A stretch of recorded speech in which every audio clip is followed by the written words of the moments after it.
to part B. In part B, we're given another equation in frequency domain, capital X2 of omega, which is defined as being equal to a constant W minus the absolute value of omega for all omega within the range capital W. So, and 0 for all other values. So once again, we start by graphing this so we understand better what function we're dealing with. And we see that we have a triangular shaped function that grows linearly from negative W to 0 and then decreases like symmetrically down until it reaches a frequency of W and then 0 for all other values. So we will once again use the formula for the inverse Fourier transform. So 1 over 2 pi times the integral from negative infinity to infinity of capital X2 of omega times e to the j omega t d omega. So once again, we notice that for all values like outside of this range between negative W and W, we have this equal to 0, which means that we can limit our range of integration, and because integration is linear, we can actually divide this once again into this part of the equation and this part, which can be defined easily using like the equation for a line, whichever one is to do. Okay, so we rewrite this, x2 of t is going to be equal to 1 over 2 pi times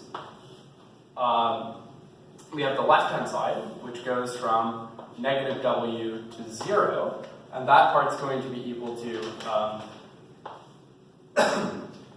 W plus omega, because it has a slope of 1, and y-intercept of W times e to the j omega t d omega, plus the integral from 0 to W of W minus omega times e to the j omega t d omega.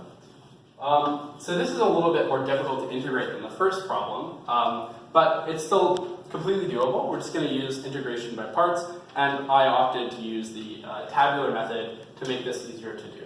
So we'll start off with this part. So we're going to have this side we're going to differentiate, this side we're going to integrate. So I have W plus omega, which is easy to differentiate, and e to the j omega t, which I'm going to be integrating. So this is going to differentiate to 1 and then 0, and this is going to go to 1 over jt, e to the j omega t, and negative 1 over t squared, e to the j omega t. And now, in order to get what this is going to be equal to, we multiply down and negate this.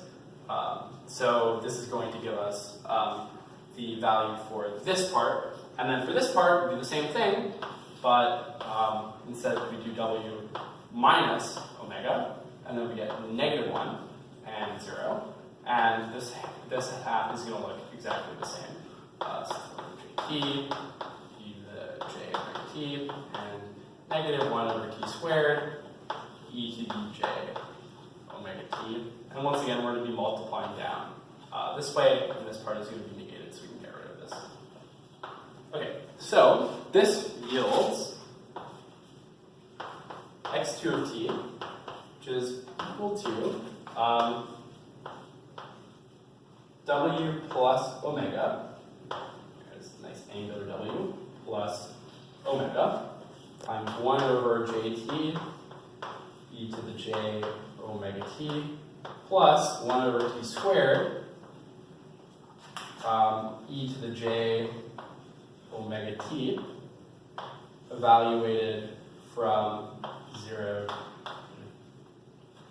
to, and then we can add the other half, which is W minus omega, times 1 over jt, e to the j omega t.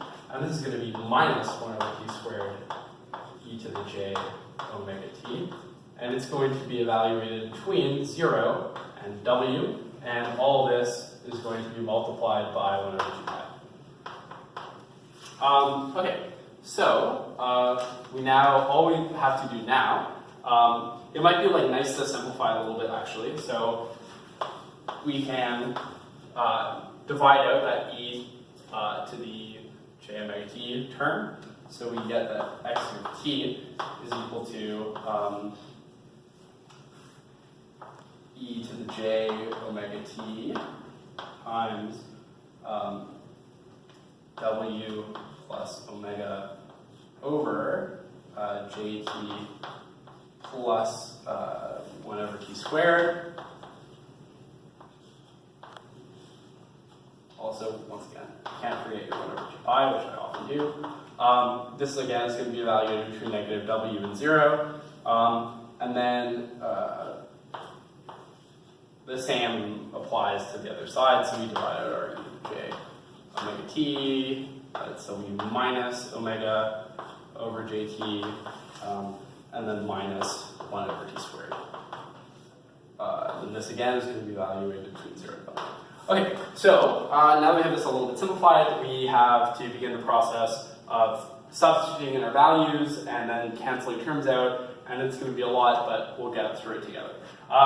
So this all is going to be equal to w over jt, so all times 1 over 2 pi, w over jt, plus 1 over t squared, minus e to the negative j wt times 1 over t squared, plus e to the j w t times negative 1 over t squared,